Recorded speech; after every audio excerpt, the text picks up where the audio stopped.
Добрый день. Bonjour, bonjour, Так, bonjour, voilà. ага. Мы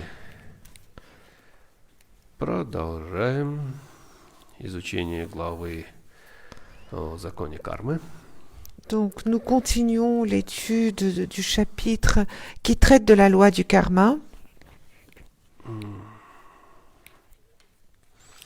Много еще пояснений к этому. Il va encore y avoir beaucoup d'explications à ce sujet.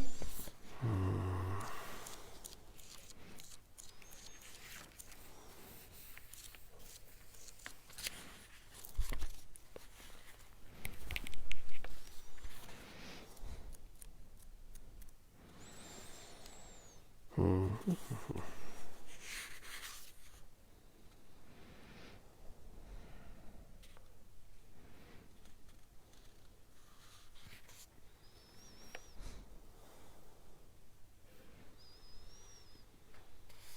Мгм.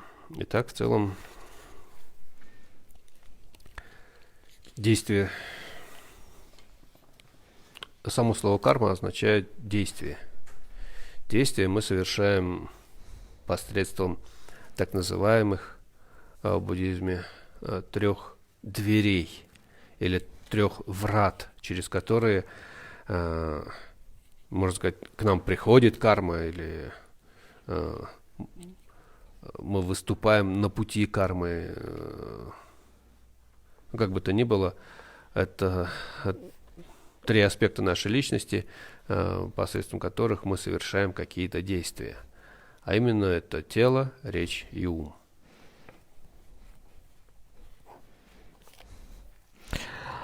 Donc, que veut dire le mot karma? Le mot karma signifie action. Et en fait, ces actions, on les fait au travers de ce qu'on appelle les trois portes. Ce sont les trois aspects de notre personnalité avec lesquels on commet des actions, c'est-à-dire le corps, la parole et l'esprit qui sont ces trois portes au travers desquelles nous commettons des actions.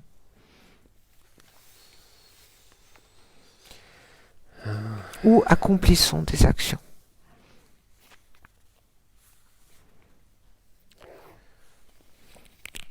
Ну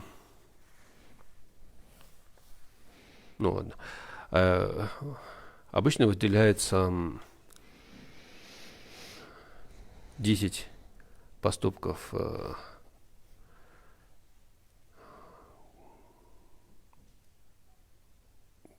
как бы отрицательной кармы или черной кармы и 10 поступков положительной кармы. Из них первые 3 мы совершаем телом, 4 совершаем речью и 3 совершаем умом.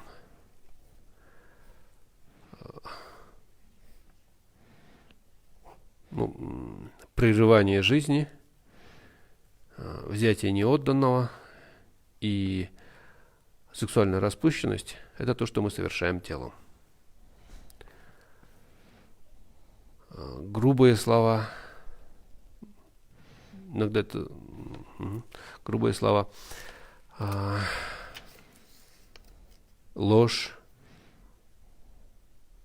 злословие, либо же клевета, то есть слова, которые либо же создают раздор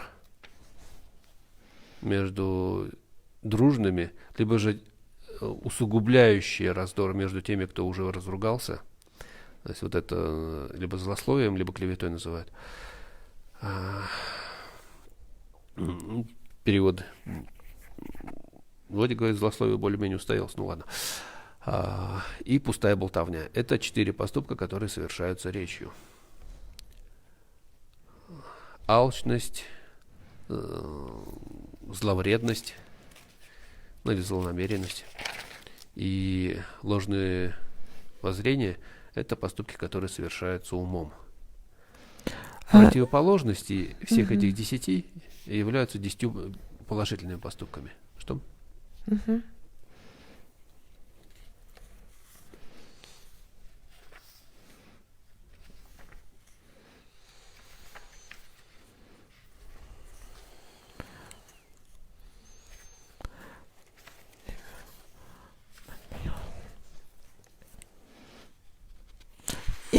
Que le rajoute.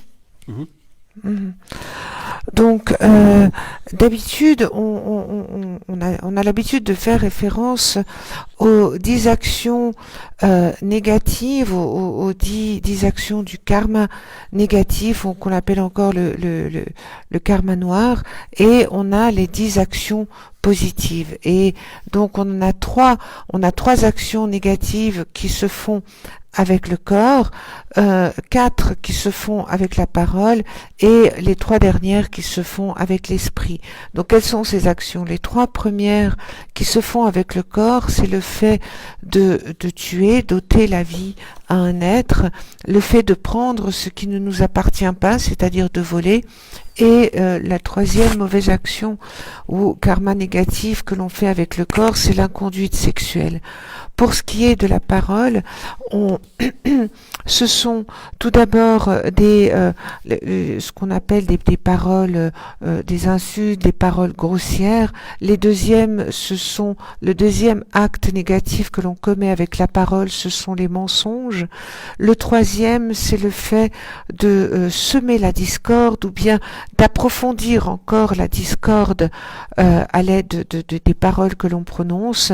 Et la quatrième action négative ou karma négatif que l'on commet avec la parole, c'est le fait de prononcer des paroles futiles ou bien des commérages. Pour ce qui est des mauvaises actions que l'on commet avec l'esprit, c'est tout d'abord, il s'agit de la fierté. Dans un deuxième temps, c'est toutes les pensées malveillantes que l'on peut avoir à l'esprit. Et le troisième type d'action négative commise avec l'esprit, ce sont les vues fausses. Eh bien, et par rapport à ces 10 actions que l'on commet, des 6 actions négatives, il y aura la correspondance de 10 actions positives ou actions vertueuses ou karma positif.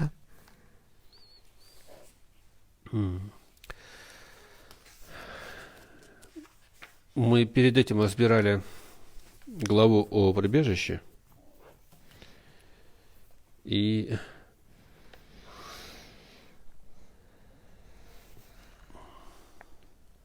как бы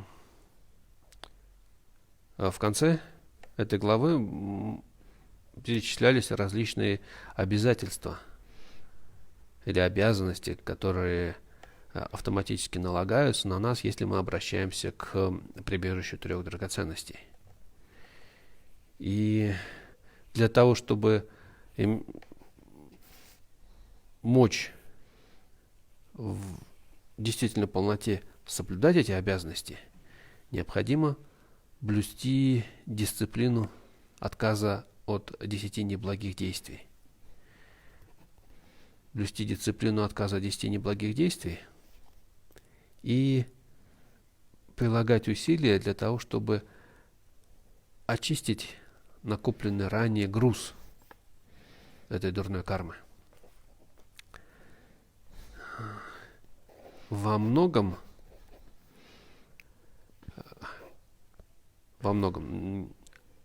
буддийская практика в течение всей жизни, она сводится к этим действиям. Опять же, практика всей жизни, она базируется на практике ежедневной. То есть то, что мы совершаем каждый день, должны совершать, по крайней мере. И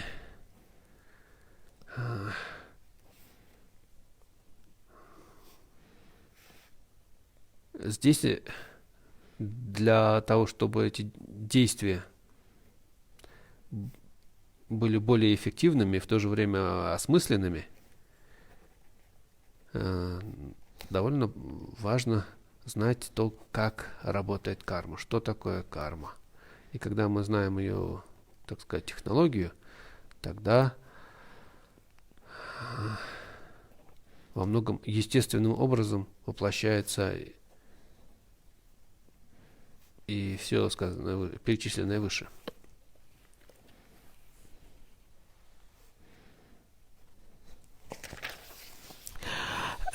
nous avons vu nous avons étudié précédemment un chapitre qui concernait la prise de refuge et à la fin, euh, à la fin, on disait qu'en fait, parmi les différents engagements que l'on prend lorsque l'on prend refuge, il y a euh, il y a le fait de respecter, quelque part c'est automatique, on doit respecter totalement, en fait, et surtout essayer de ne pas commettre ces actions non vertueuses. Et pour cela, donc en fait, qu'est-ce qu'il faut faire lorsqu'on en a pris refuge, c'est de euh, comment on dit, le fait de ne pas commettre ces actions non vertueuses et il faut purifier le karma négatif que l'on a accumulé au cours des années des vies antérieures. La pratique bouddhique, en fait, c'est ça, ce sont toutes ces actions que l'on va faire tout au long de sa vie. Et ce sont finalement, c'est tout ce que l'on fait au quotidien, tout ce que l'on doit faire au quotidien, tout ce que l'on doit éviter de faire au quotidien, et tout cela pour que il faut l'avoir à l'esprit pour qu'aujourd'hui toutes ces actions soient le plus efficaces possible et lorsqu'on les fait, qu'on soit conscient que ces actions soient tout à fait réfléchies.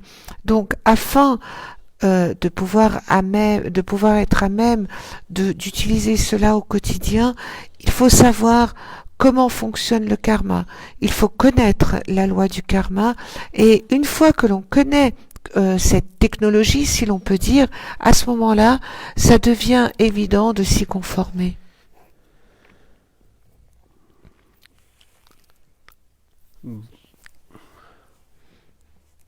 Ну, вкратце, наверное, или упрощенно, положительной кармой или добродетельным поступком можно назвать такое действие, результат которого будет приятен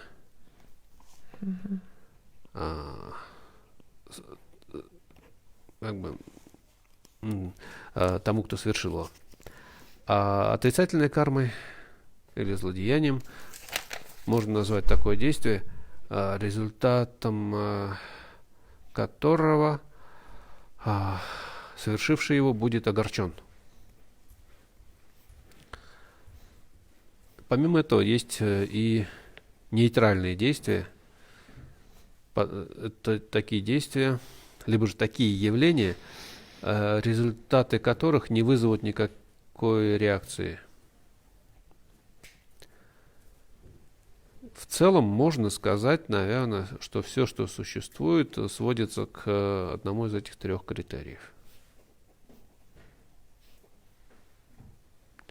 Либо это вызывает что-то приятное ощущение, либо неприятное, либо никаких.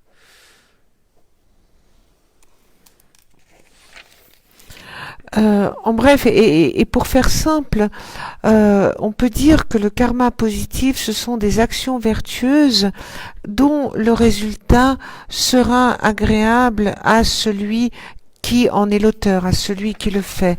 En ce qui concerne le karma négatif, ce sont des actions dont le résultat sera désagréable à celui qui en est l'auteur ou qui le fait. Il existe aussi des actions neutres dont le résultat finalement n'aura pas de réaction, n'entraînera pas de réaction, qu'elle soit positive ou négative. Donc en fait, finalement, tout ce qui existe peut appartenir à l'un de ces trois types d'actions qui sont définies sur la base de ces critères, à savoir des actions dont le résultat va être agréable, celles dont le résultat aura un effet neutre et celles dont le résultat sera négatif ou désagréable. Угу. Опять же, есть ряд действий, но в какой-то, наверное, это действие, но в то же время это эмоции. 11 эмоций, которые называются 11 добродетельных эмоций, их иногда называют 11 безусловных добродетельных поступков. Обычно для того, чтобы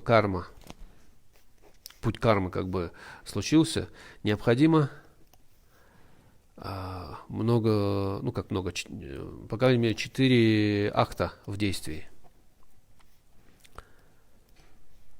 То есть необходима мотивация, приготовление, осуществление и завершающая мысль. А для этих 11 нет такой необходимости. Они сами уже являются положительным поступком. Это, ладно. Или что? Вера. Ну, тут это благоговейная вера,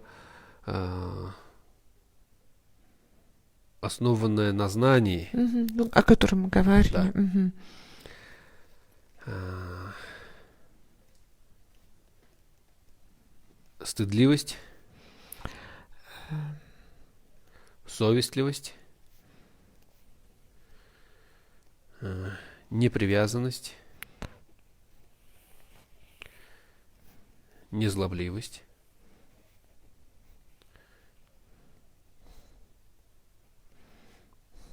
неглупость,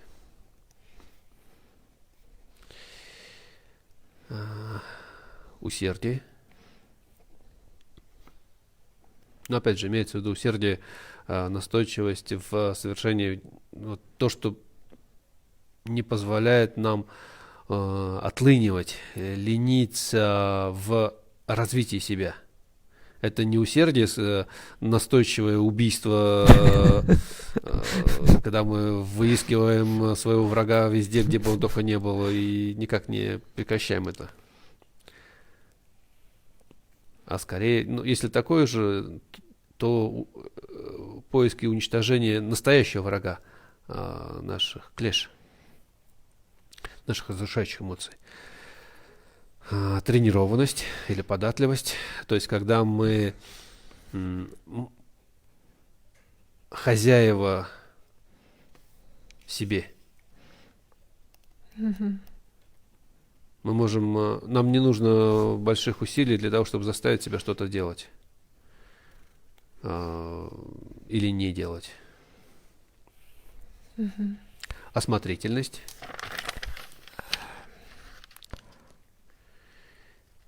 Непредвзятость. Непредвзятость. Экванимити. Экванимити. И не причинение вреда, безвредность. Non-violence. Non-violence.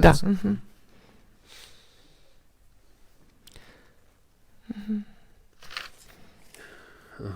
И, в принципе, практически все действия, которые обусловлены, мотивированы вот этими, они также будут положительной кармой.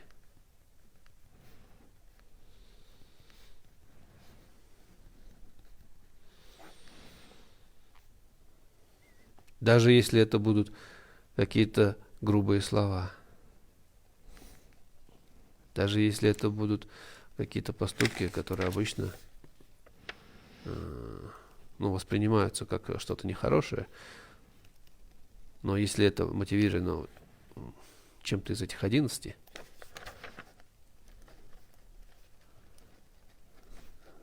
это, скорее всего, принесет все-таки положительный результат в будущем.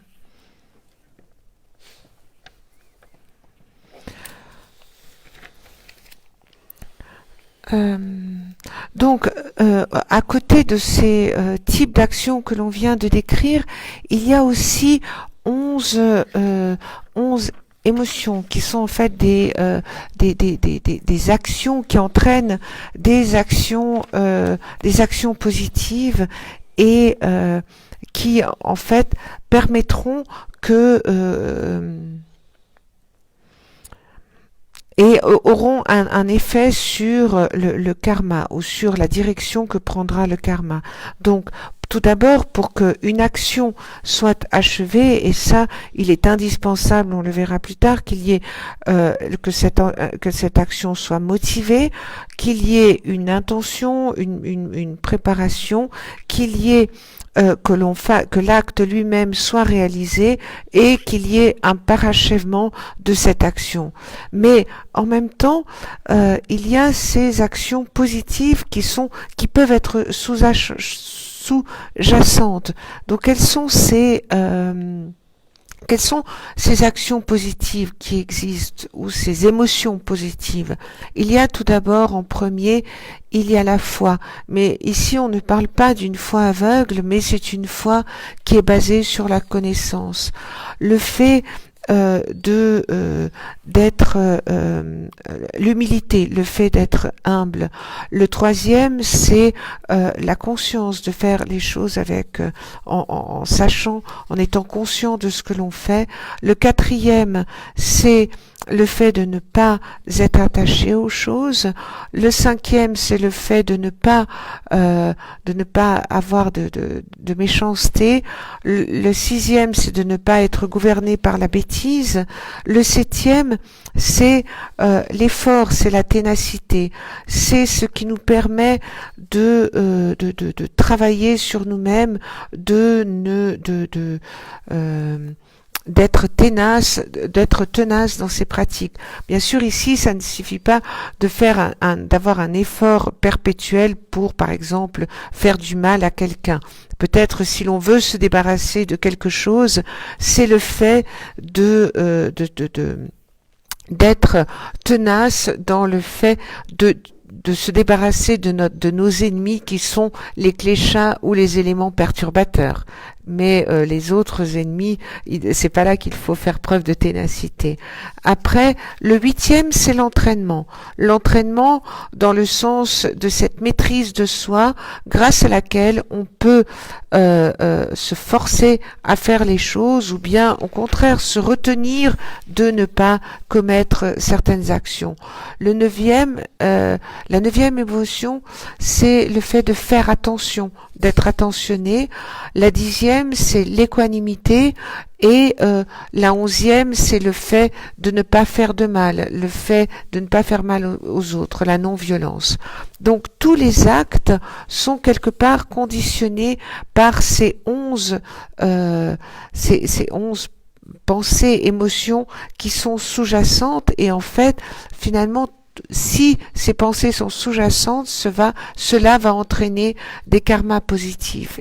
Et même si ça peut être des actions négatives telles que je sais pas, dire des paroles grossières, ou bien commettre des actions qui ne sont pas positives, si c'est motivé par ces 11 émotions, intentions sous-jacentes, eh bien, le résultat en sera quand même positif.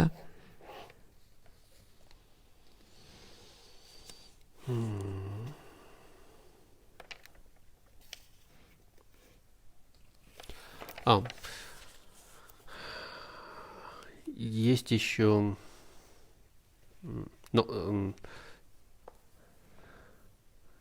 во многом вот эти поступки все-таки будут являться пусть и добродетелью, но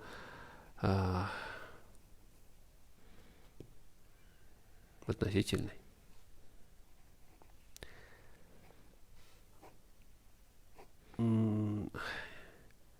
А вот тадхата, истинная природа, это абсолютная добродетель.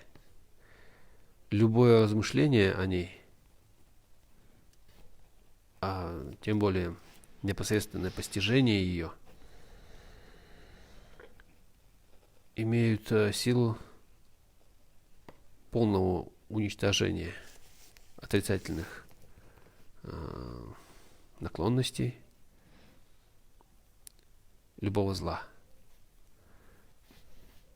Таким образом, тадхата является абсолютной добродетелью.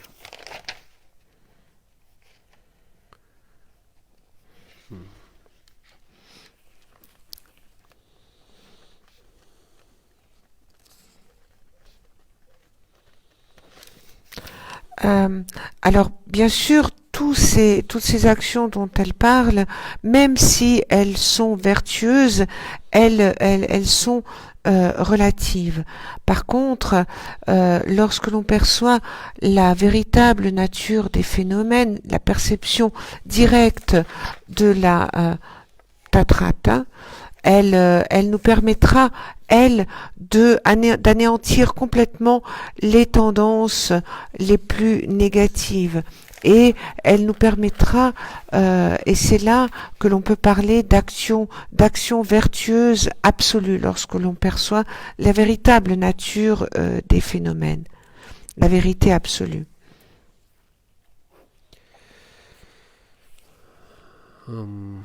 По недобродетельным поступкам клеши во многом, ну, за исключением некоторых, но в большинстве своем клеши или разрушительные эмоции являются как бы природными недобродетелями или недобродетелями по своей природе. Для них, опять же, нет необходимости в каких-то еще дополнительных факторов. Они уже сами по себе являются отрицательными. И действия, которые продиктованы ими, они также являются как бы действиями отрицательными по своему мотиву. То есть в силу того, что они связаны с клешами, продиктованы клешами.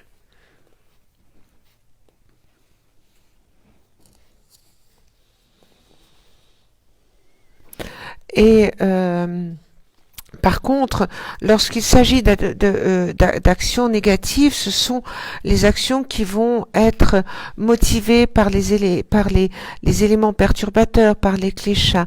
Et dans leur majorité, ces actions négatives par nature, elles n'ont pas besoin de facteurs additionnels, puisque les actions qui vont être dictées par les kleshas ou les éléments perturbateurs, elles vont avoir comme résultat le fait d'être des actions négatives qui vont être négatives par nature.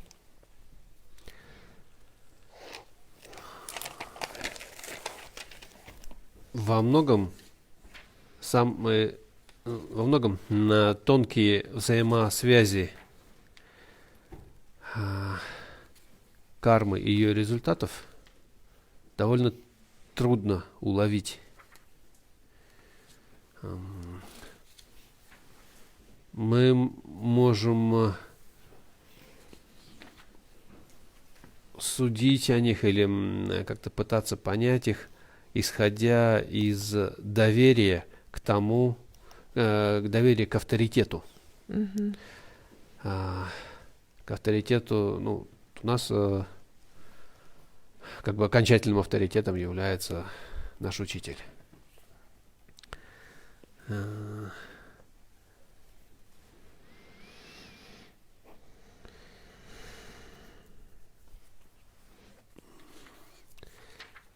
Хотя как бы механизм кармы очень трудный и иногда на первый взгляд кажется запутанным, но тем не менее он очень четкий и безошибочный. Результаты всегда соответствуют причинам.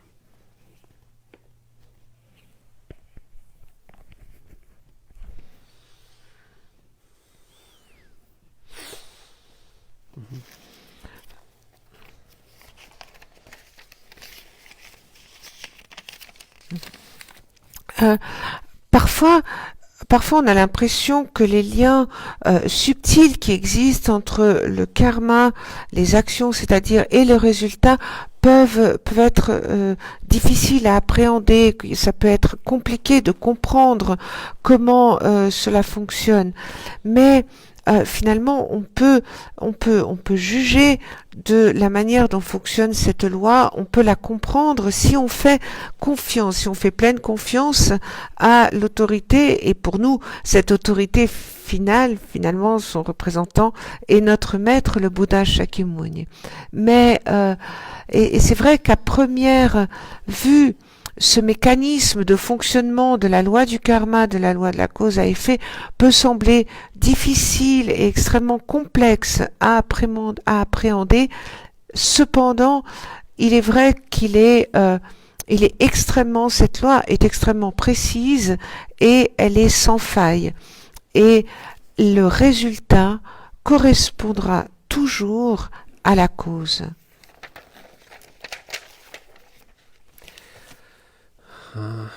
Но, опять же, как бы одним из положений является то, что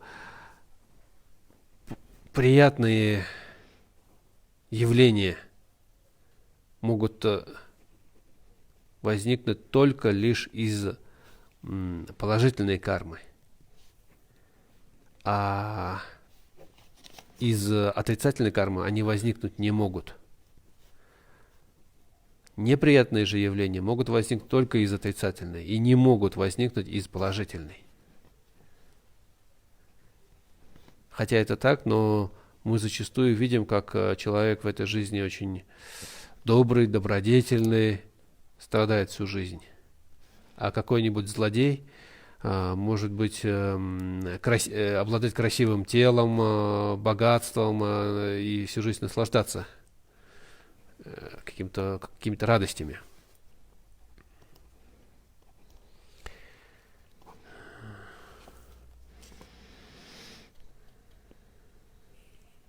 А добрые люди зачастую наоборот и болеют, и бедны бывают.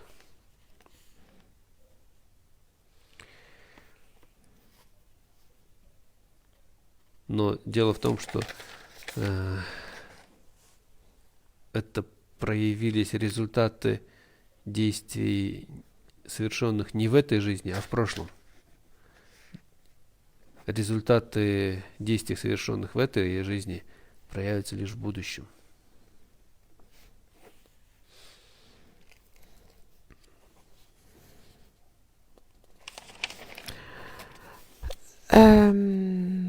Mais un des voilà,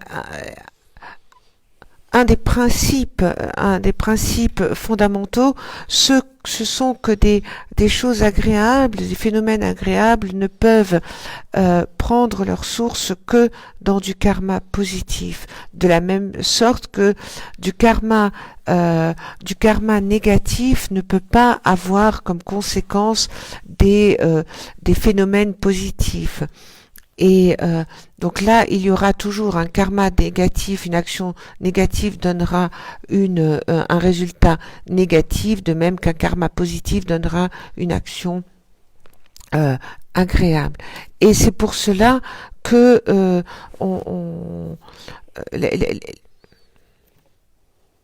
oui.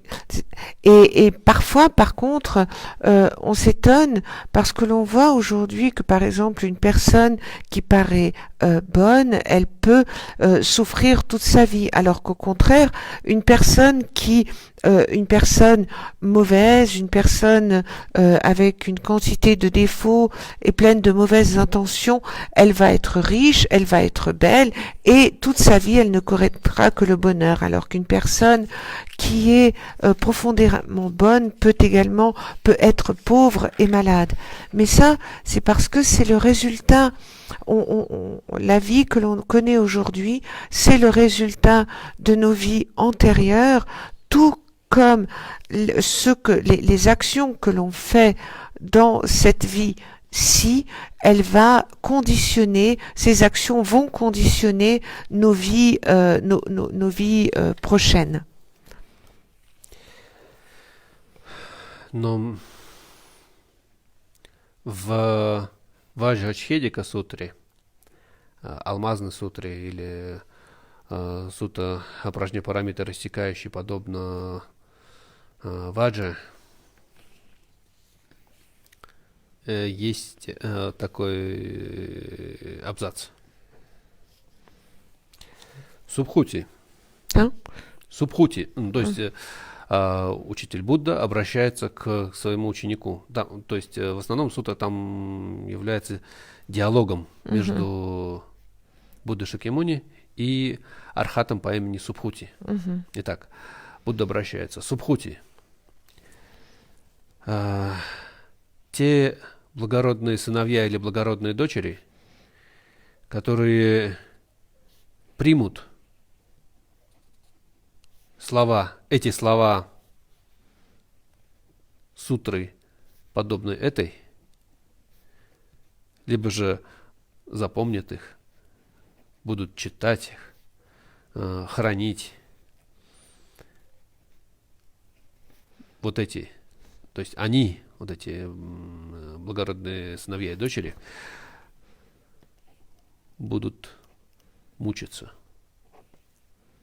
Будут очень сильно мучиться. Они будут страдать.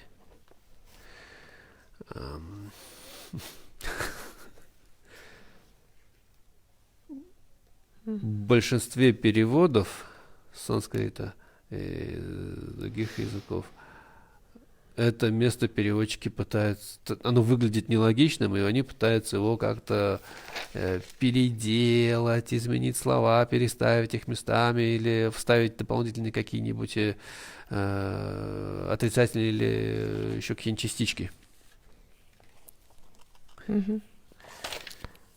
Дальше Будда говорит. Почему? Если спросишь, почему это так, Субхути, эти существа, которые в прошлых своих рождениях совершали поступки, в силу которых должны были родиться в дурной участи,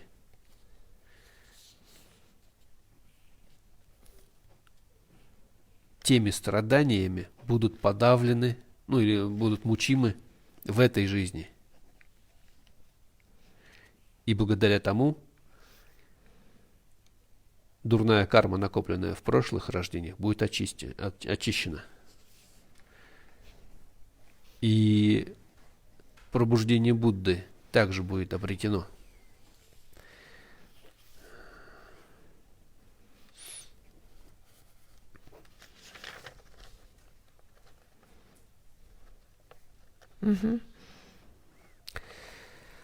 Дело в том, что такие мощные, так сказать, добродетели, как бодхичитта, например, имеют силу или могущество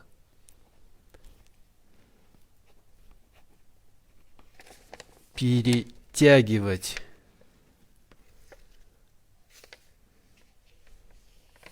результаты кармы, которые должны были бы проявиться в будущем в ужасном виде, перетягивать их в настоящее в ослабленном виде. Так, например, когда бодхисаттвы болеют, зачастую это карма, в силу которой они должны были бы множество раз умирать в аду, вызвала просто в виде болезни, которую можно пережить. И так далее. Вот это и имеется в виду, опять же, когда Будда говорит, что те, кто примет эту сутту, то есть имеется в виду, будет созерцать, примет воззрение о пустоте, будет созерцать его, будет изучать его и так далее, он будет страдать.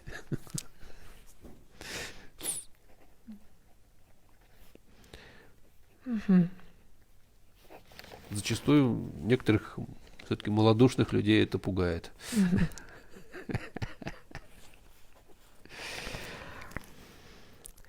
Но на самом деле это хороший результат.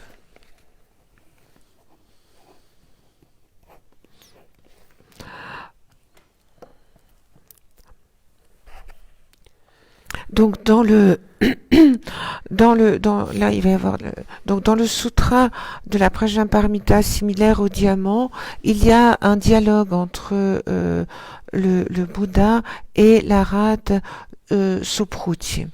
Et donc là, Lama Tengon lit un extrait de ce sutra où le Bouddha Shakyamuni s'adresse à son disciple et lui dit: Supruti, ceux parmi les bienheureux, les fils et les filles bienheureux qui accepteront les paroles des sutras similaires à celui-ci, ceux-là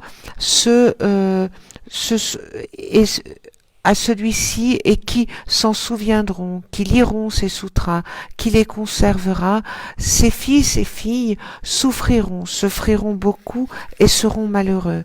Alors ce que l'on trouve souvent, c'est que, comme dit Lama Tengon, c'est que les traducteurs essaient de modifier ce passage parce que ça leur paraît un petit peu, il y a quelque chose qui va pas. Mais en fait, si l'on continue à lire le sutra, eh bien là le Bouddha continue en disant à son disciple, si tu me demandes pourquoi cela se passe comme ça, pourquoi est-ce que cela est exprimé de la sorte, c'est parce que ces êtres-là, dans des vies antérieures, ont commis des actions dont le résultat dans cette vie est négatif, et que les efforts qui seront faits, qui seront négatifs dans cette vie, sont le résultat de karma de vie antérieure qui ont été purifiés et qui, grâce à cela, permettront d'atteindre l'éveil. En fait, ce qu'il faut avoir à l'esprit, c'est que les bodhisattvas les actions positives qui sont commises ou qui sont faites par les bodhisattvas ont une puissance qui leur permettent de tirer les résultats d'actions qu'ils ont commises dans des vies antérieures, et puis qui devraient avoir des répercussions terribles dans des vies futures, mais à ce moment-là, ça permet de les ramener, d'atténuer leur effet dans la vie qu'ils connaissent aujourd'hui et de les amoindrir. Donc, par exemple, si un bodhisattva dans cette vie-ci est juste malade, il faut avoir à l'esprit qu'il aurait pu, dans des vies, grâce à cette force de purification, il aurait pu, lui, dans des vies futures, connaître les enfers, alors que là, grâce à cette force, cela permet d'avoir un résultat dans cette vie-ci qui se révèle sous la forme de la maladie. Et celui qui a perçu la vacuité, qui l'a étudié, qui a réussi à avoir cette perception directe de la vacuité, eh bien, ça lui permettra d'atténuer de la même façon les souffrances. Et c'est pour ça que certains, grâce à ces actions, connaîtront quand même un résultat positif. Как, например, если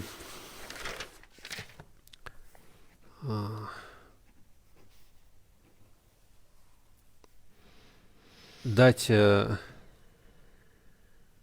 дереву нормально процвести, затем выждать, пока плоды нальются, вызреют, и когда они будут уже готовы собирать урожай, тогда урожай будет и больше, и он будет качественнее.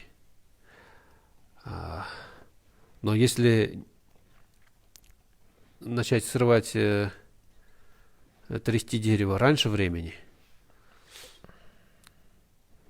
либо же пока оно зацвело, только мы станем стряхивать его цветы, у нас совсем не будет этих плодов. Либо же пока они еще зеленые, маленькие. Ну, детям, конечно, это не объяснишь, но тем не менее эти плоды хуже, чем те, которые могли бы быть. То есть они меньше. Опять же, если мы поставили хлеб выпекаться, если мы дадим ему допечься до нужного времени и вымнем, когда нужно, тогда мы получим нормальный хлеб. Если же мы не дадим ему не подняться, ничего, то и хлеба будет, и это будет просто горячий кусок теста. Также с кармой. Если она имеет возможность вызревать до нужной, так сказать, консистенции, она даст какие-то большие плоды. Но если сорвать ее раньше, эти плоды будут уменьшены. Вот. Плоды отрицательной кармы можно как бы срывать мощными заслугами.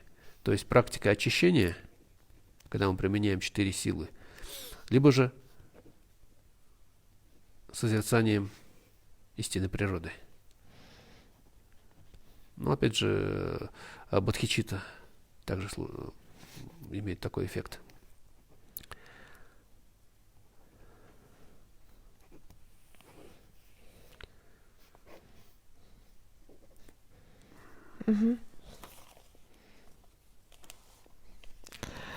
Donc, par exemple, si on plante un arbre et on lui donne la possibilité de grandir, on donne la possibilité aux fleurs d'éclore et aux fruits de mûrir, alors à ce moment-là, la récolte, elle sera de meilleure qualité, les fruits que l'on va cueillir seront meilleurs et on en aura une plus grande quantité.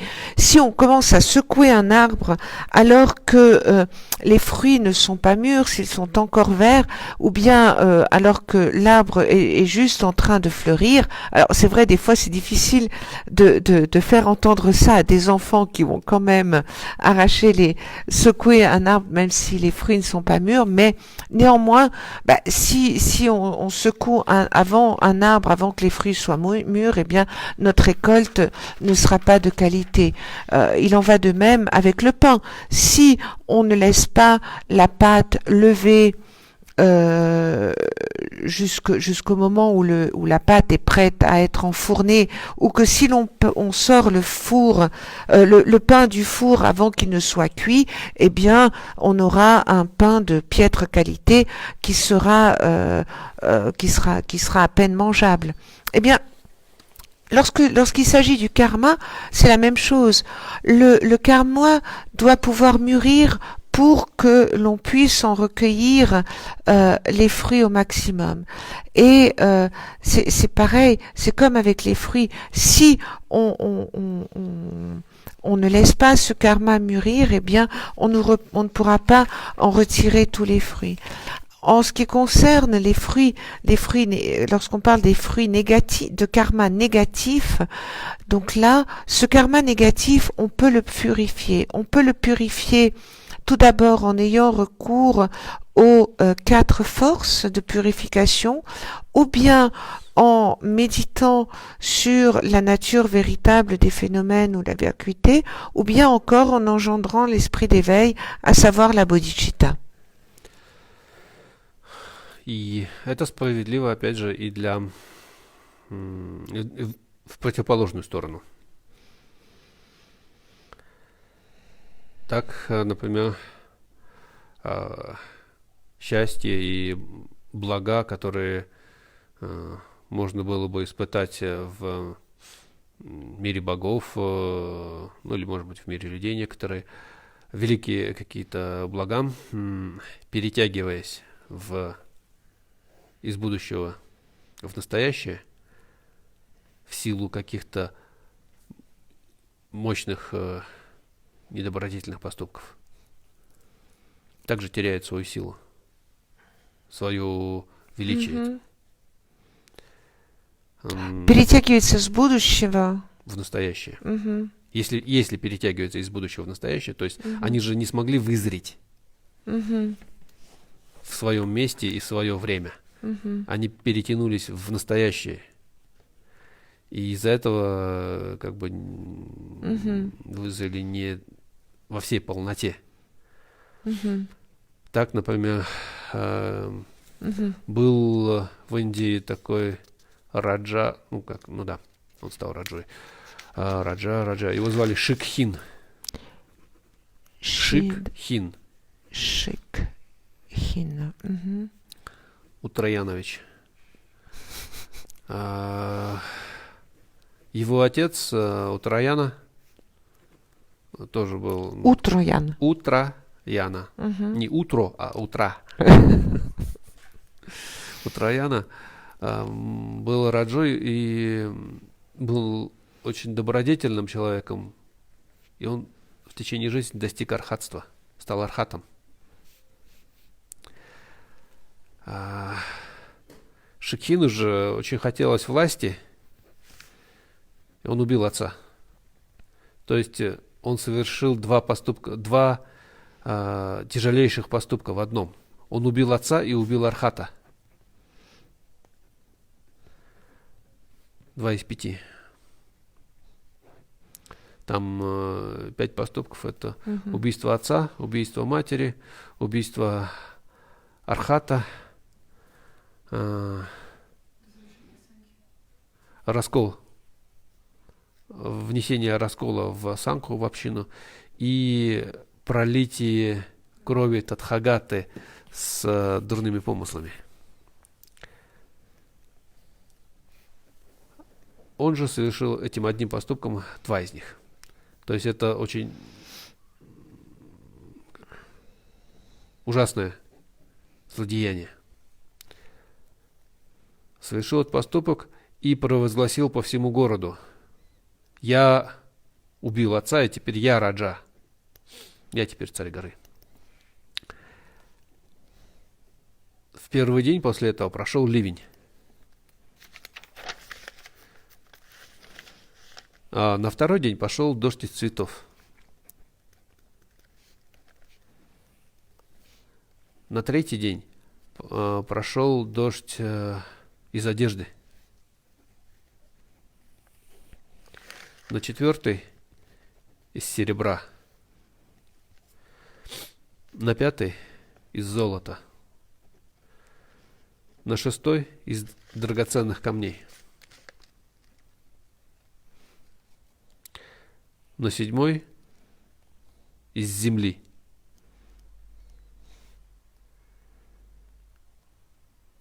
Этот дождь из земли засыпал дворец Раджи, и он там умер. Умерев, тут же возродился в аду. Ну и до сих пор он там, в принципе. То есть его вот это злодеяние перетянуло будущие возможные блага, какие могли бы быть чем-то действительно великим, в эту жизнь, так как эти будущие, то есть положительная карма, которая должна была бы вызвать те будущие блага, была тоже очень большой, то даже в перетянутом виде плоды выглядят как будто бы удивительными.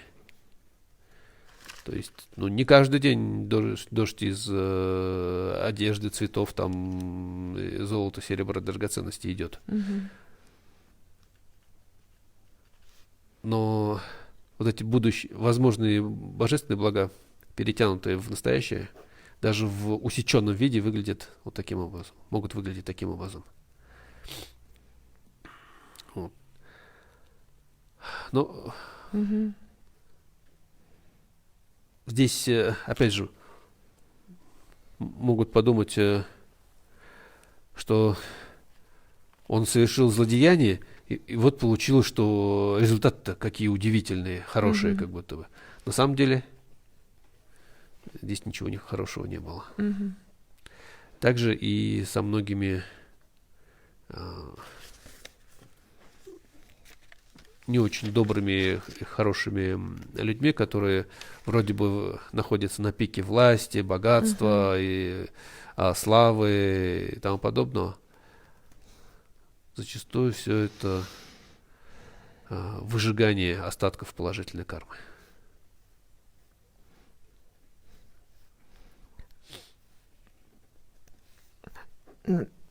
Прошлого или будущего? Причины заложены в прошлом, но результаты должны были бы созреть в будущем, но гораздо в большем объеме. Mhm.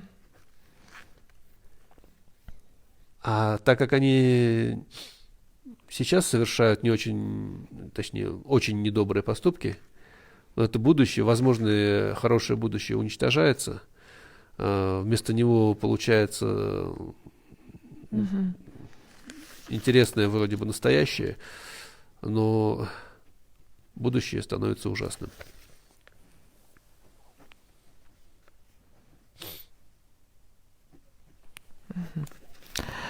Euh,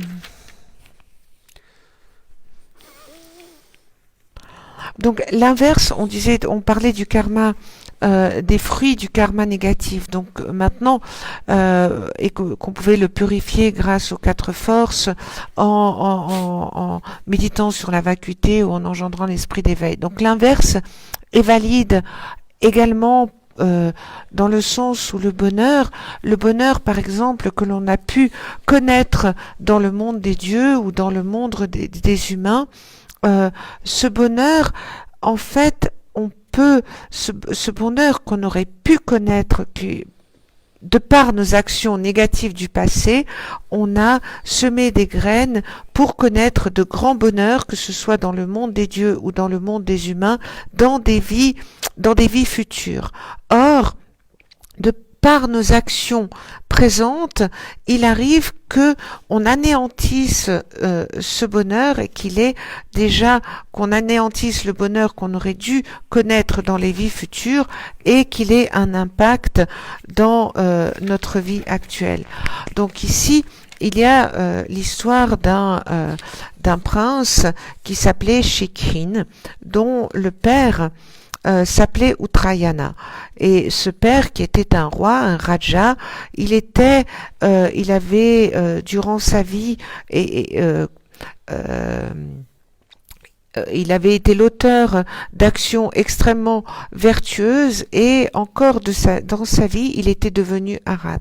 Or, son fils Shikrin, il voulait le pouvoir, il enviait son père et donc il tua son père et pour pouvoir prendre le pouvoir. Donc, en fait, en tuant son père, il commit 2 des 5 actes considérés comme les actes les plus négatifs et qui ont un effet direct de nous emmener aux enfers, de nous propulser dans les enfers. C'est qu'il tua, donc ces 5 actes sont de tuer son père, de tuer sa mère, de tuer un arat, de semer la discorde dans la sangha ou dans la communauté, ou de faire couler le sang d'un Tathagata avec une mauvaise intention. Donc, là, Shikrin, devenu roi, il déclara, voilà, je suis maintenant devenu le roi. Et qu'est-ce qui se passa? Le premier jour de son règne, il y eut une pluie torrentielle. Le deuxième jour de son règne, il y eut une pluie de fleurs. Le troisième jour, il y eut une pluie de vêtements. Le quatrième jour, il y eut une pluie d'argent. Le 5e jour, il y eut une pluie d'or. Le 6e, une pluie de joyaux. Et le 7e jour, une pluie de terre. Et cette pluie de terre ensevelit le palais du roi, du Raja Shikrin, et il mourut aussi sous ce tas de terre. Et il atterrit dans les enfers dans lesquels il est jusqu'à ce jour. Donc en fait, cet acte qu'il a commis en tuant... Землей часто называют и камни тоже. Et là, quand on parle de cette pluie de terre, c'était une pluie de terre avec qui avait pas seulement des terres, mais aussi pleine de rochers et de cailloux. Donc, par cet acte, il a attiré dans cette vie les actions futures, possibles, positives, qui étaient le résultat d'actions antérieures. Et ce karma extrêmement positif, eh bien, qu'il avait, en fait, qui était prévu dans des vies futures, de par son acte dans sa vie d'aujourd'hui, eh bien, il a anéanti ses possibilités de karma futur positif. Et donc, il peut y avoir ce type d'action tout à fait étonnante, comme celle qui est décrite dans les jours du règne de ce roi. Mais et donc aujourd'hui, si les actes que nous commettons aujourd'hui, par exemple, s'il y a une action négative que nous commettons aujourd'hui, elle va avoir un effet sur des possibles résultats futurs que nous aurions pu espérer. Et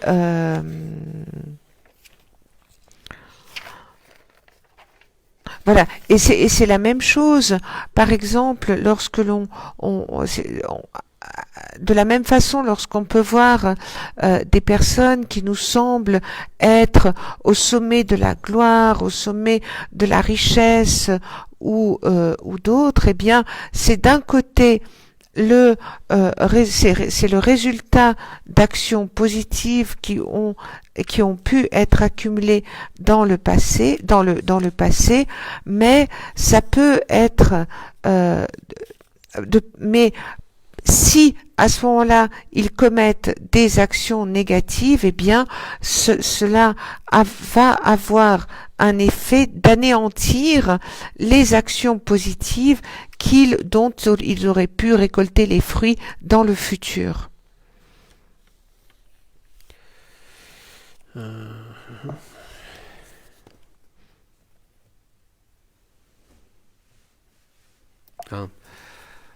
Иногда бывает так, что мы совершаем какие-то положительные поступки. Например, сидим на тех же самых учениях Его Святейшества, у нас болят ноги, у нас болит спина и так далее. Мы можем подумать, что причина это в том, что мы сидим на этих учениях, а результат это то, что у нас болит спина и ноги. То есть мы совершили положительный поступок, а результат получили отрицательный. Но дело в том, что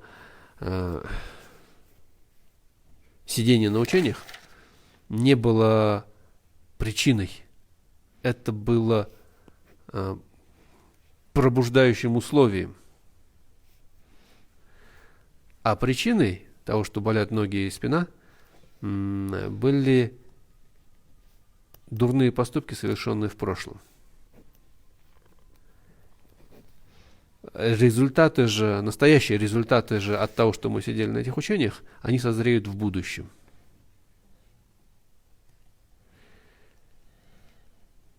То же самое с, например, воровством. Бывает так, что человек крадет и становится богатым. Но то, что он богат, опять же, с обыденной точки зрения нам видится, что он крадет и становится богатым. То есть воровство является причиной, богатство является результатом. Но на самом деле воровство было, опять же, пробуждающей причиной. Точнее, побуждающим условием, благодаря которому вызревает карма, действие, которое было накоплено в прошлом. То есть щедрость и даяние, которое это существо совершало в прошлом, вызревают в виде богатства. А условием того, что это у него так появилось, он мог бы и другим способом обрести богатство. Но он использовал такое условие, как воровство.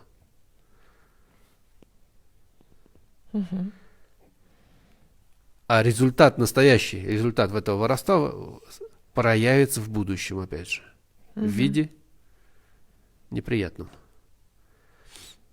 Okay. То есть богатство не является результатом воровства. Оно лишь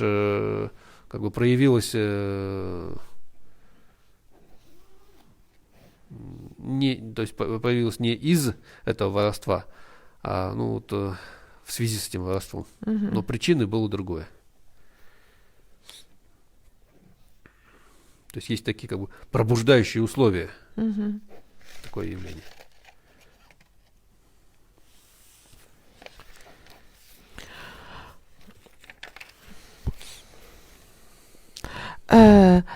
Et parfois, il y a des actions qui semblent positives, comme par exemple lorsqu'on est assis, on écoute des enseignements du Dalai Lama, puis on a mal au dos, on a mal aux pieds.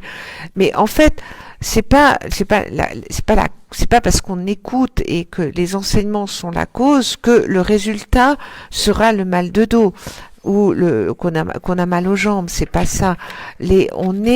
On assiste à ces enseignements parce qu'il y a une cause qui est antérieure à cela, et la raison de notre mal de dos, elle est issue d'actions négatives du passé. Par contre, le résultat d'assister à des enseignements du Dalai Lama aura des causes positives dans des vies futures. Il en va la même chose. Par exemple, on vole, et puis on devient riche. Donc, le vol, c'est pas que ce vol est la cause et que le résultat est la richesse. Par contre, le vol est une cause conditionnelle du résultat qui sera la richesse. Mais la richesse, et véritablement la richesse que l'on connaît, c'est le résultat d'actes de générosité que l'on a commis dans des vies antérieures, et le vol, le fait d'avoir volé, ça va avoir dans des vies futures un résultat négatif. Mais par contre, cette richesse, elle est le résultat. Donc, elle va être, c'est que le vol, ça va être par rapport à cette richesse accumulée aujourd'hui, c'est une des conditions qui nous permet d'accumuler cette richesse, mais la véritable cause de cette richesse, elle est liée à nos vies antérieures. Tout comme l'impact du fait d'avoir volé, eh bien, il aura des conséquences dans des vies futures. Et c'est cet aspect conditionnel qu'il faut aussi avoir à l'esprit.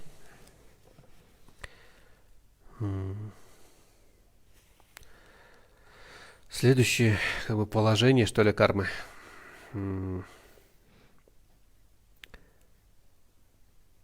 том, что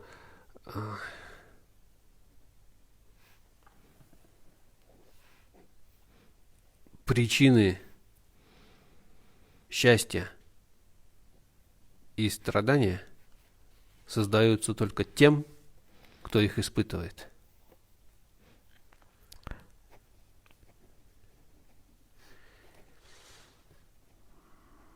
Нельзя сделать что-то, в результате чего кто-то другой будет счастлив или страдать.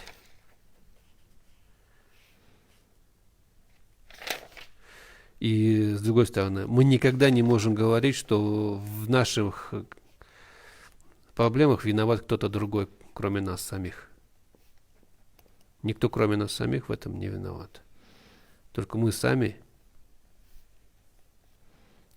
усердно работали над тем, чтобы быть несчастными.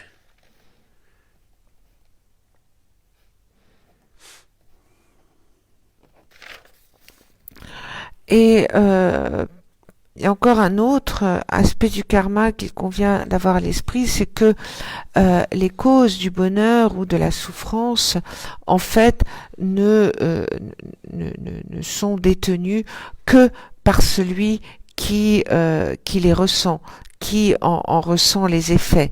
Donc on ne peut pas, c'est nous-mêmes qui sommes à l'origine du bonheur ou des souffrances auxquelles nous sommes confrontés. De même qu'on ne peut pas dire que quelqu'un est que c'est quelqu'un d'autre qui est la cause de nos problèmes. C'est nous-mêmes qui sommes la cause de nos problèmes et des efforts ou du manque d'efforts qu'on a pu faire.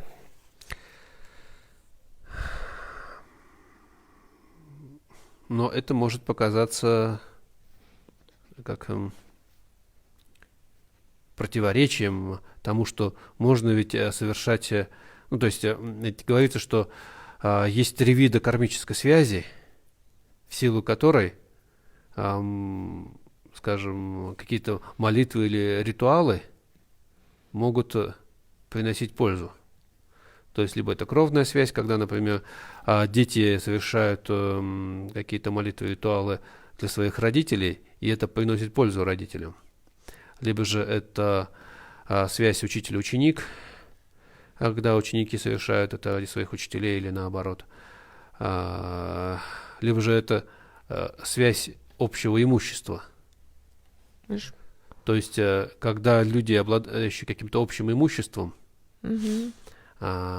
совершают ритуалы или молитвы и посвящают их тому, с кем они обладают общим имуществом, то это ему помогает.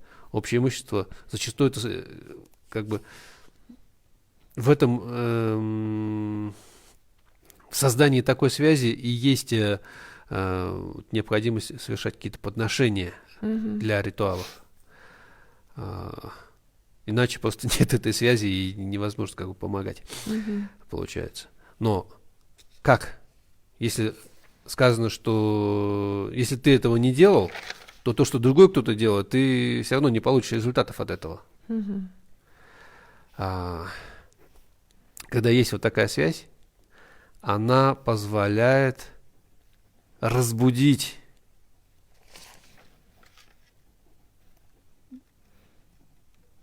добродетельные отпечатки.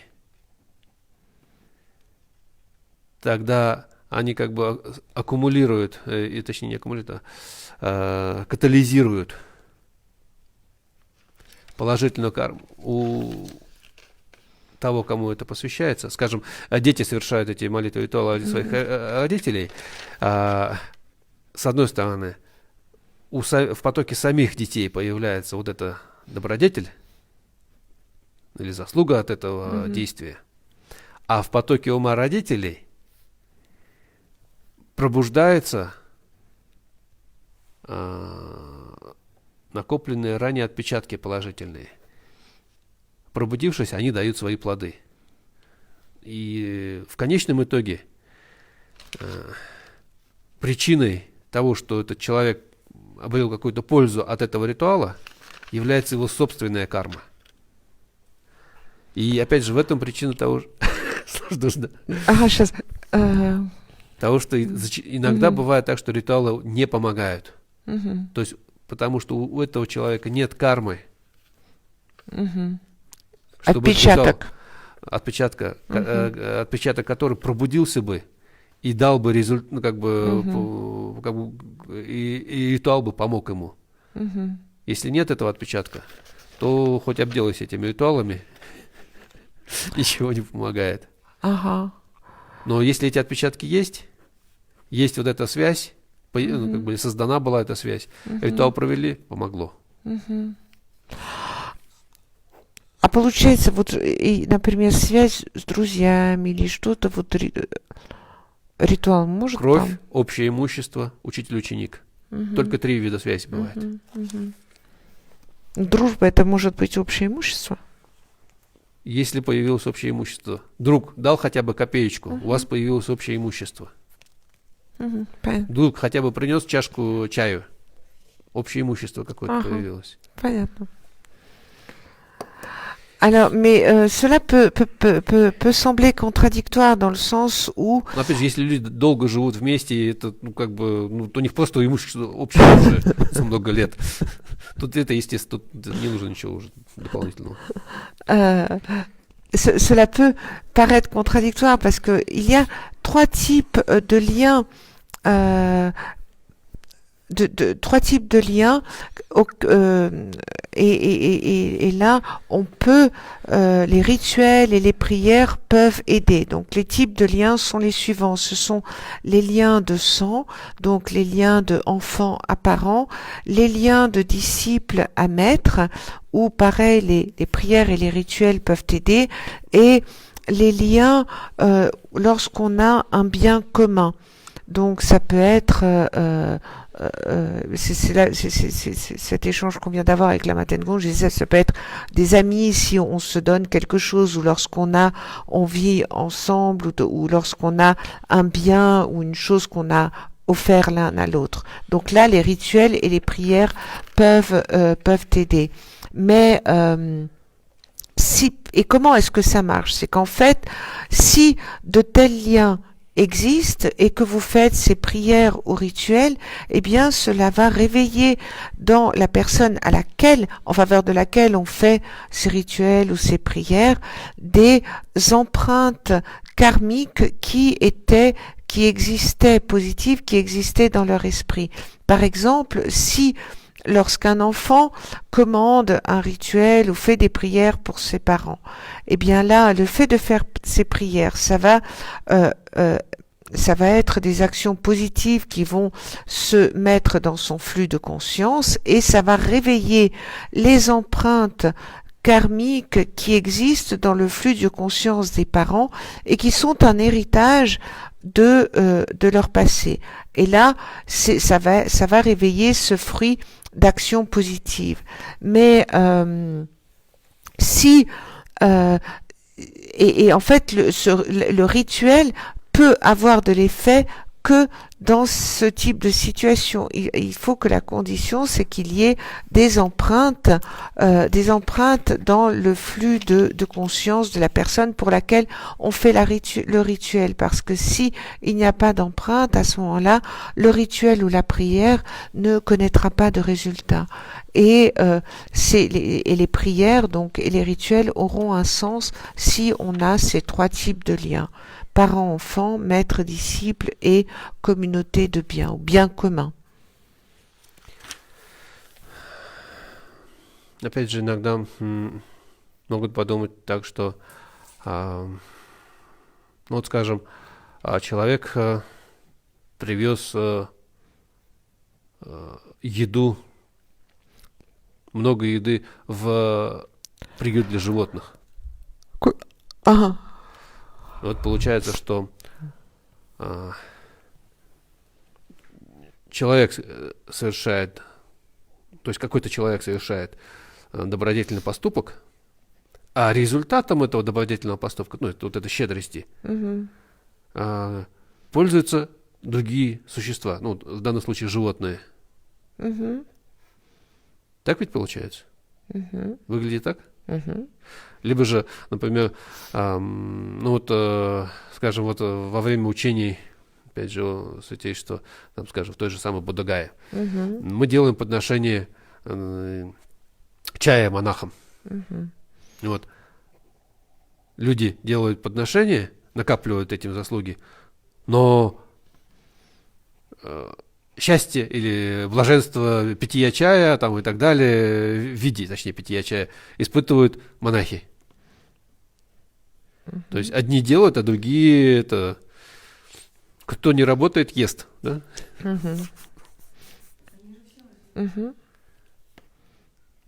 Ну, не все же, кто пьет, наливал, так сказать. Как бы, так кажется же.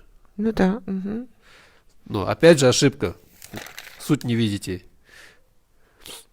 То, что человек привез еду в приют для животных, он накопил огромную заслугу. Но результат этого вызреет для него же в будущем. У самих этих животных то, что они испытывают счастье, блаженство от того, что вот, у них еда есть, наслаждение едой, это результат действий, которые они совершили в прошлых своих рождениях. Щедрость того человека, она стала условием. Субстанционально, как бы причина, да, в той еде, которую этот человек привез. как будто бы. Но на самом деле, ведь из еда сама не превращается в ум. Куда? В ум, в поток ума не превращается. У вот этого ощущения сытости, там, блаженства от сытости, это состояние ума. Его причиной может быть только лишь состояние ума, предшествующее ему.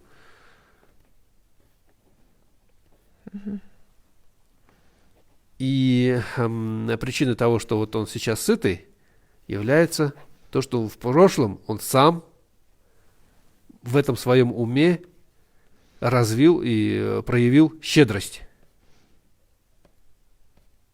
Также и с монахами. Ну или с теми, кто вкушает там чай, лепешки во время учения его святейшества.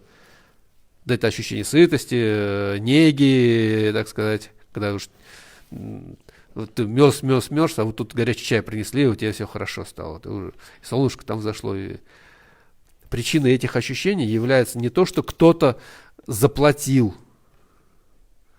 Причиной этих ощущений не является сама субстанционально вот эта пища и вода. Они лишь условия, которые пробуждают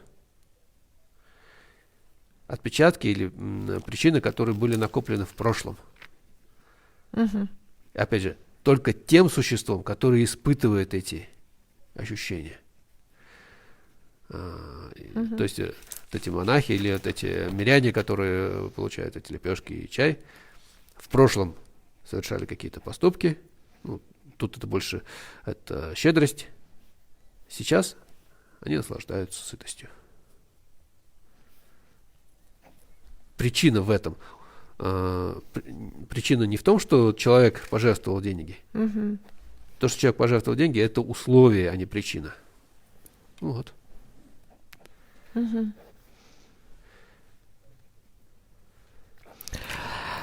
Donc, voilà, c'est pour quand même bien expliquer en fait ces différents liens. Par exemple, on a une personne qui apporte de la nourriture dans un refuge d'animaux.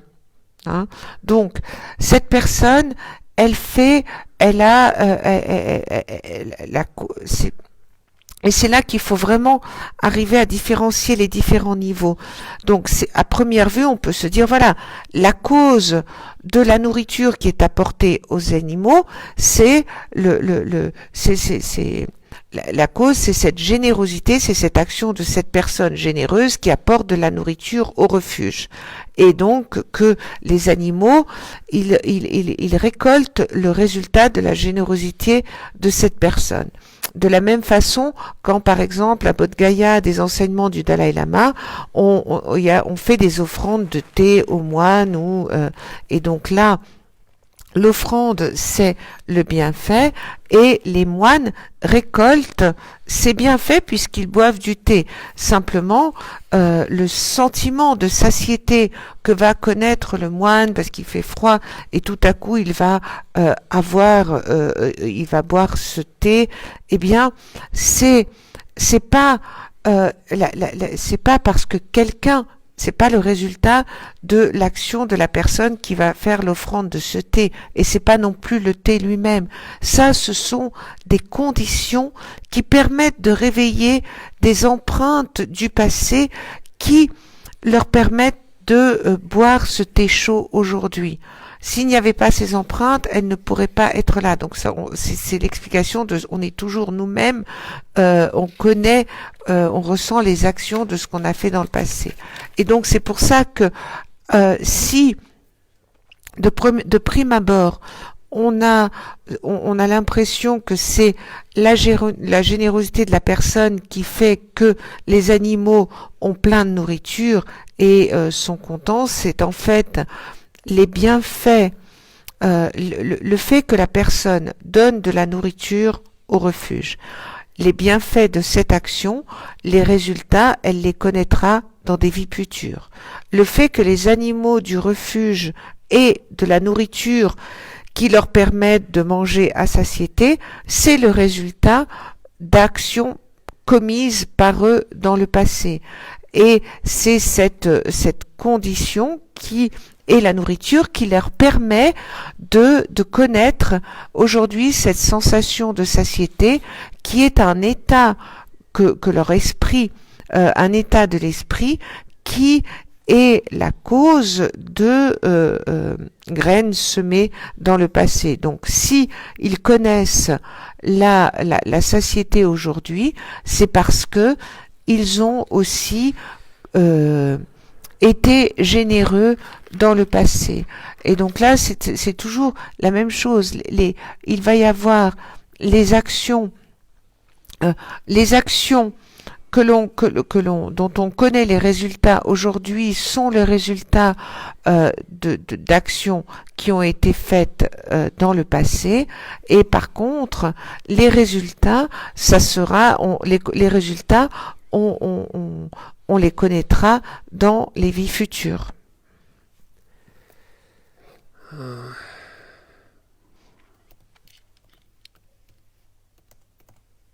Опять же,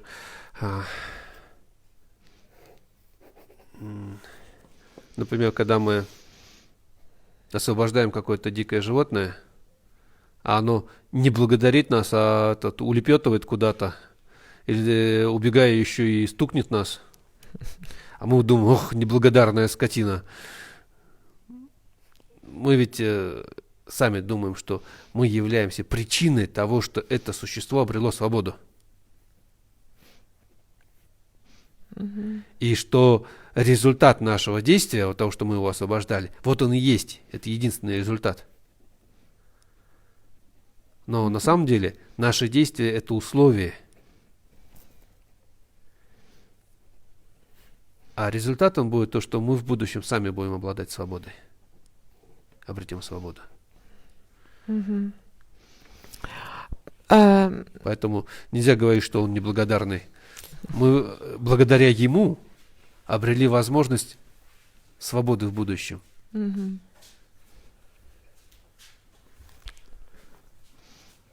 Также нельзя говорить, что вот мы съездили в Индию, и там монахи сажали все наши заслуги.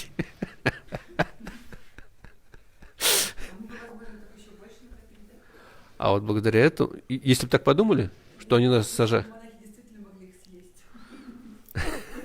если бы ими можно было делиться, ну, в какой-то мере, да.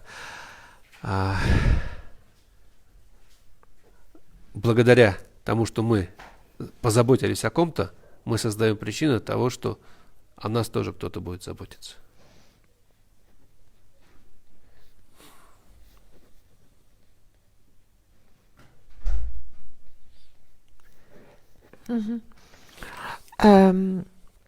Par exemple, si on libère un animal sauvage qui a été capturé et que au moment où on le libère, il nous donne un coup, il nous fait mal, à ce moment-là, on peut se dire mais comment ça se fait? Enfin, nous on fait quelque chose de bien pour lui, puis lui il y a aucune reconnaissance et puis il nous donne un coup.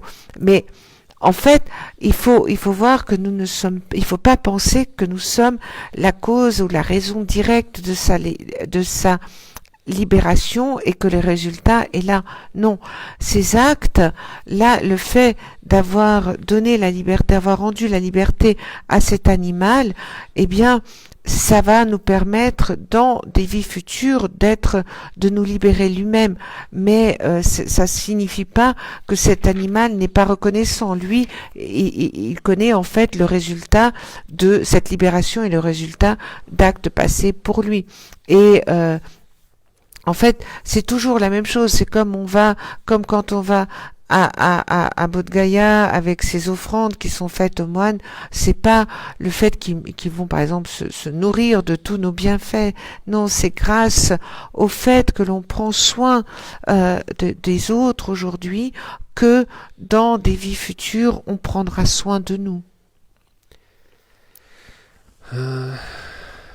Так, что еще? Опять же, иногда люди, например, делая что-то для кого-то, например, шьют для кого-то одежду, готовят для кого-то еду. Вот для кого-то другого все получается легко, а вот именно для этого человека всегда с проблемами. Тот, кто делает. Да. То все сгорит, то все никак не сшивается, все как-то криво получается. Когда делают... А вот другому человеку делаешь, все получается. Вот для этого человека делаешь, вот ничего не получается. Часто думаем, что вот это он виноват в том, что я сейчас страдаю. Вот 10 раз перешиваю эту, что там у нас, какую-нибудь куртку, штаны или что там, шапку. 5 раз начинаю с нуля готовить эту еду, все из-за того, что вот он такой плохой и вредный. Так, с таким не сталкивался? Что не получается как, что он... другого. Ага, да? ага. Потому что у нас что-то не получается. Но на самом деле, кто испытывает страдания, тот и виноват в этом. А тот человек, для которого что-то делали, он и не знал, что для него много раз это переделали. То есть для него это никак не отразилось. Следовательно, это не его карма. Он в этом не виноват. Да, нет, я думала по-другому. Все. Ага. Но мы зачастую просто виним именно тех людей, для которых что-то у нас не получается. Нет, почему? То же самое, что почему у одного вот один готовит без проблем, а у второго ничего не получается. А для кого-то, когда мы делаем, не для себя. Для себя у нас всегда все, мы никогда не виноваты. Et en fait, c'est la même chose parfois quand on fait quelque chose pour quelqu'un. Donc il y a des personnes, par exemple, on fait de la nourriture, on prépare de la nourriture, ou bien on coud quelque chose pour quelqu'un. Donc il y en a des personnes pour lesquelles ça va tout seul, et pour d'autres où ça devient extrêmement compliqué. Puis on a l'impression que c'est la faute de l'autre, que c'est à cause de la personne pour laquelle on fait la chose que ça marche jamais. Et en fait, l'autre personne, elle le sait parfois même pas. Elle est pas au courant de toutes les difficultés qu'on rencontre. Et en fait, c'est ce qu'il faut avoir à l'esprit. Toutes les difficultés auxquelles on fait face, c'est nous-mêmes qui sommes la cause des difficultés que l'on rencontre. Et c'est pas les autres qui sont la cause des problèmes auxquels nous sommes confrontés.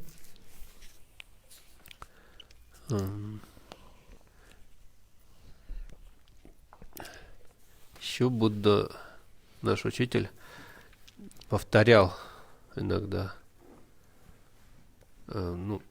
по-современному, если перевести, наверное, можно сказать, что существа, язык ваш, враг ваш. Он говорил, что многообразие ваших проблем во многом результат развязанности вашего языка.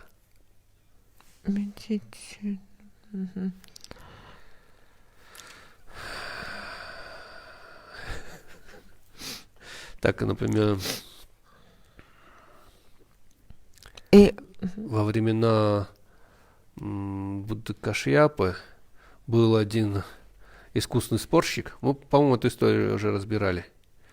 И мама ему как-то посоветовала. А вот смотри, если перейти на личности во время философского спора и начать говорить: эй, ты лысая балда, собачья голова, верблюжья голова или ослиная какая-нибудь другая часть тела, то человек смущается, и ты получаешь победу. И вот он этим пользовался. У него были любимые 18 этих сравнений, которые он перебирал. А после смерти он родился 18-головым этим червяком каким-то непонятным. Каждая из этих голов имела форму как раз тех животных, которыми он обзывал людей. Была, опять же, во времена Будды монахиня, кажется, ее Утпали звали. Как? Утпали. Ох, я всю ее историю не помню. В общем, дом ее родителей сгорел, родители погибли в пожаре. Она вышла замуж, ее муж то ли сгорел, то ли с ребенком вместе сгорел, то ли еще как. Ее заживо похоронили вместе с этим мужем. Пока она лежала там под землей, туда пришли разбойники, хотели выкопать труп, а там нашли живую женщину.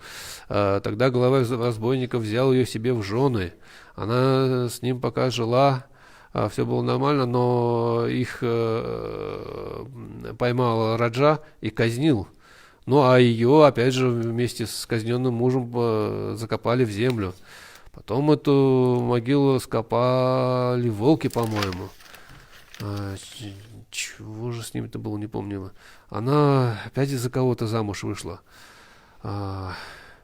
Тот как-то напился. Ну, у них был ребенок, он напился, пришел домой, убил ребенка, зажарил его, заставил ее есть. Потом... Чего только с ней не происходило. В общем, она в конце концов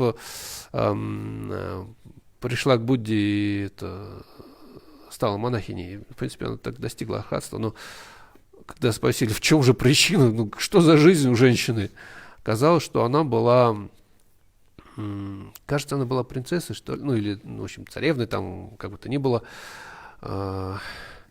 И у нее было как, ну, там 500, у ее мужа было еще 500 этих наложниц, что ли. И чтобы их всех извести, кого-то она заживо сожгла, ну, поджог устроила. Когда что-то там произошло и это стало выясняться, она дала клятву, да чтобы меня заживо 3 раза в землю похоронили.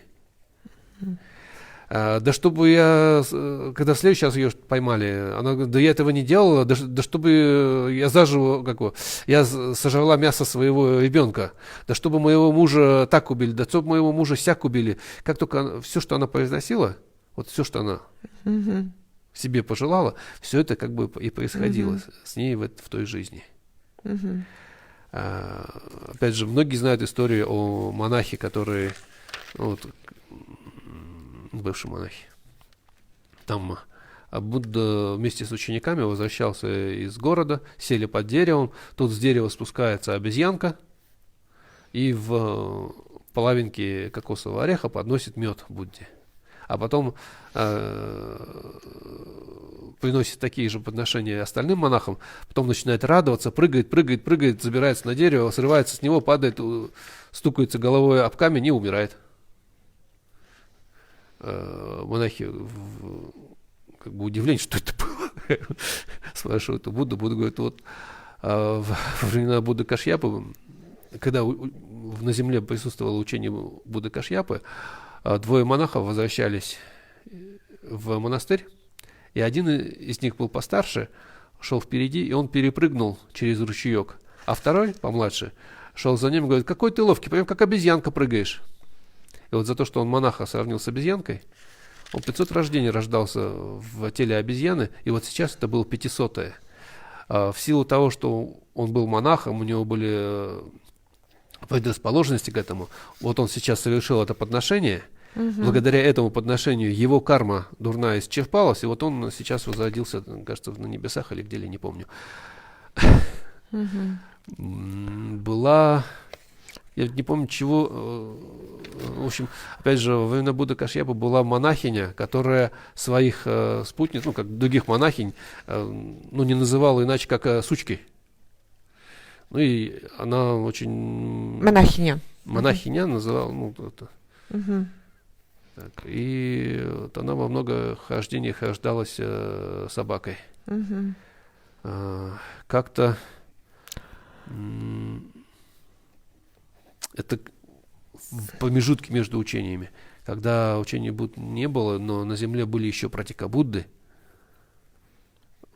как-то так, царевна, не помню, как ее звали, она, надменная была, и своих служанок всегда называла рабыни. уничижительно обзывала. Как-то, ну, сейчас-то можно перевести как рабыня, но она в это вкладывала что-то, видимо, еще дополнительное. И однажды...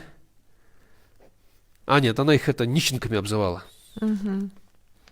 Однажды ее отец устроил угощение для как бы священнослужителей. Среди них были Пратикабудды. Один Пратикабудда был горбатый. Мгм. И он опоздал. Когда Раджа все это устроил угощение, он спросил у дочери как бы, а все здесь уже собрались? Она так знает, горбатого нет. Мгм. И в силу этого она в течение множества рождений воплощалась в теле горбатой нищенки. Мгм. Ну и, в общем, и так далее. Этих историй много, очень много. Язык наш, враг наш. Donc, je-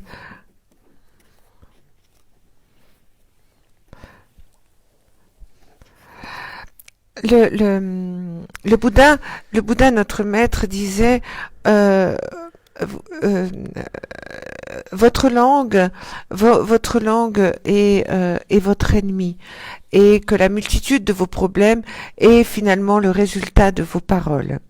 Et au temps du Bouddha Kashyapa, il y avait et je pense qu'on a déjà vu cette histoire du Lama Tengun, il y avait une mère dont le fils était souvent pour gagner des joutes verbales, elle lui disait tu dois injurier les personnes avec lesquelles tu es en plein débat.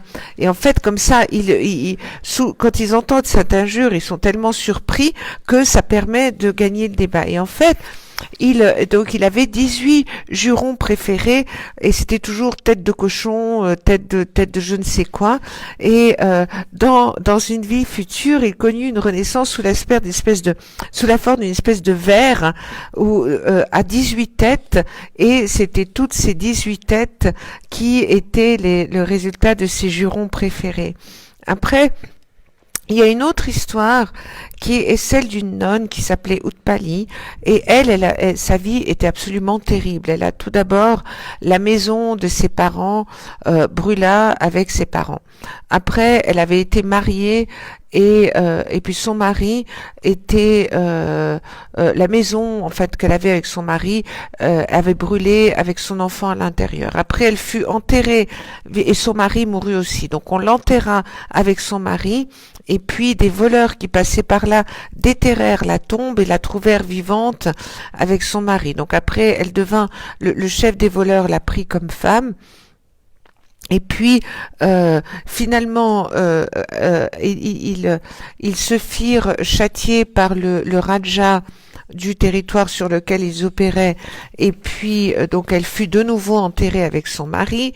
Les loups déterrèrent, et elle était toujours vivante, les loups déterrèrent la tombe, et puis après elle dut encore être remariée avec un homme qui un jour, alors qu'il était sous l'emprise de l'alcool, tua leur enfant, le rôtit et la força à manger cet enfant, etc., etc. Donc elle a eu une vie absolument terrible, et lorsqu'elle arriva, finalement, elle rencontra le Bouddha et elle devint cette nonne du nom d'Utpali. Et pourquoi connut-elle une telle vie? C'est parce que, alors que dans une vie antérieure, elle était princesse, elle avait toujours l'habitude de tuer ou de faire du mal à toutes les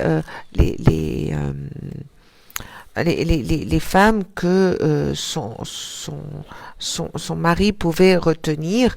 Et en fait, à chaque fois qu'on lui demandait si elle avait fait, elle mentait. Elle disait non, c'est moi, moi j'ai rien fait, et que je renaisse, que je sois enterrée vivante si je mens, que je mange mon enfant si je mens. Et à force, et en fait, tout ce qu'elle a dit comme mensonge, c'est ce qui lui arriva dans une vie future. Après, il y a une autre histoire aussi c'est un jour, le Bouddha était avec ses disciples, ils cheminaient et puis ils décidèrent de s'arrêter et de prendre repos sous un arbre. Et là, il y a un singe qui descendit de l'arbre et qui fit une offrande, tout d'abord au Bouddha, une demi-noix de coco avec du miel dedans, puis aux autres moines. Puis il remonta sur l'arbre, d'où il tomba et il mourut. Et là, lorsque les disciples demandèrent au Bouddha, mais comment ça se fait? Je veux dire, il a commis une action tout à fait positive, il t'a fait une offrande et il meurt. Et en fait, ce qui s'est passé, c'est que dans une vie antérieure à l'époque du Bouddha Kashyapa, il y avait deux moines qui revenaient, je sais pas, d'un endroit, et il y en a un, le plus jeune, qui sauta par-dessus la rivière, et le plus âgé le compara à un singe. Il dit, ah, tu sautes, t'as pas sauté par-dessus cette rivière, tu sautes comme un singe. Et donc ça, le fait d'avoir comparé un moine à un singe, ça lui a entraîné de nombreuses vies dans des renaissances inférieures, et grâce à l'offrande qu'il fit à ce moment-là de demi-noix de coco avec du miel au Bouddha, ça lui permit de contrecarrer le résultat de ce karma antérieur accumulé et d'avoir une renaissance positive. Après, il y a encore une autre histoire du temps du Bouddha Kashyapa, lorsqu'il y avait une nonne qui traitait tout le monde de chienne et qui connut plusieurs renaissances sous forme de chienne. Après, il y a encore une autre histoire, lorsque sur la terre il n'y avait que des Pratyeka Bouddha, il y avait une reine qui était extrêmement hautaine, qui appelait ses servantes de manière extrêmement dénigrante et qui les traitait de pauvresse. Et une fois, son père décida de convier à un repas des Pratyeka Bouddha, et ils attendaient, il manquait l'un d'eux qui était bossu. Et lorsque le roi demanda à sa fille si tous les convives étaient présents, elle répondit non, il n'y a que le bossu qui n'est pas encore arrivé, ce qui lui valut de nombreuses renaissances sous forme d'un être bossu et qui devait mendier. Et donc, Она и во время нашего учителя было ее последнее рождение в виде этой горбатой нищенки. Et en fait, известная была тоже. Elle a été connue, même, elle a connu des renaissances déjà encore à l'époque de notre maître, où elle revivait, elle connaissait des renaissances sous la forme d'une femme mendiante et bossue. Et ainsi que nous l'avons dit au début, notre langue est notre pire ennemi. Или хороши те зубы, которые могут удержать за собой язык. Ou bien les dents qui peuvent retenir derrière elles leur langue, ce sont... Поговорка такая есть. Нет. Хорошие те зубы, что Дон, что-то. Нет. Ну ладно. Ну, смысл такой примерно. Да. Non, il y en a une expression en français qui dirait belles sont les dents qui retiennent la langue, ou un truc comme ça. Un proverbe, moi je vois pas. Нет. Ну ладно. Ну тут еще сколько-то этих историй нужно рассказать по вот этой теме, но это в следующий раз. Il y a une multitude encore d'histoires que l'on pourrait... Ну, несколько штук. Hein? Non, mais ça c'est autre chose. Потому что есть змеиный язык, но это другое. Ядовитый вот. Ой, по змею тоже было что-то. Как же он? Был тоже вот этот товарищ. Он... это китаец же был, да, точно. В Китае был... вот это, кажется, во времена... Это эпоха весен, что ли, была? Эпоха чего? Весна, весен. Нет, я думаю, ой, это кто? Это еще, по-моему, до нашей эры, какое-то там второе тоже, что ли, тысячелетие. Тогда был один... сейчас бы, наверное, блогером назвали. типа рифмоплета. Ну, вот он всякие пасквили на бумажках писал, и это Mhm. как бы известным был. И он как-то написал трактат о том, что все нынешние ученые, ну, он в ученых и знатоков, и монахов, философов, всех как бы туда причислял. Mhm. Все нынешние ученые подобны змеям. И что-то такое, он целый трактат об этом написал. И как-то с ним что-то, он заболел, у него ноги слиплись, срослись, и руки приросли к телу. А потом из головы какая-то, в общем, как будто бы голова в две стороны разошлась, и оттуда вылезло еще что-то. В общем, у него форма тела стала как у змеи. Это как один из немногих случаев, когда карма вызрела вот в том же теле. Ну, хотя, возможно, это, опять же, легенда в Китае была записана, да еще и много-много лет назад. Может быть, что-то там напутали, но, в принципе, справедливо. Encore au moins 1000 ans avant notre ère, en Chine, il y avait un homme qui écrivait tout le temps était en train d'écrire des pamphlets, des traités, et puis il disait que dans un des traités qu'il écrit, il disait que voilà que tous les savants, et là il avait toutes les personnes qui ont un certain savoir, c'est aussi bien des savants que des moines, que qui que ce soit, sont comme des serpents.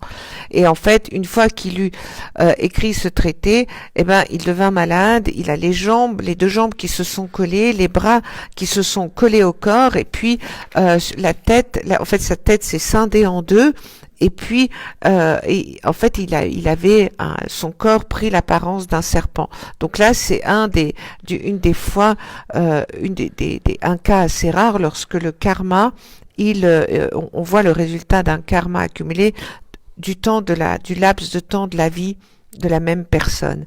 Alors bien sûr, c'est une légende, ça se passait en Chine il y a bien bien longtemps, mais peut-être quand même, est-ce que ça s'est passé comme ça? Ладно, на этом пока остановимся. Дагие Voilà. Савигевати Тендендова Гунлагам Пендан Кебараджи Зонлосон Жава Тембенем Боринду Сальди Шо. А благодарю за внимание. Je vous remercie pour votre attention.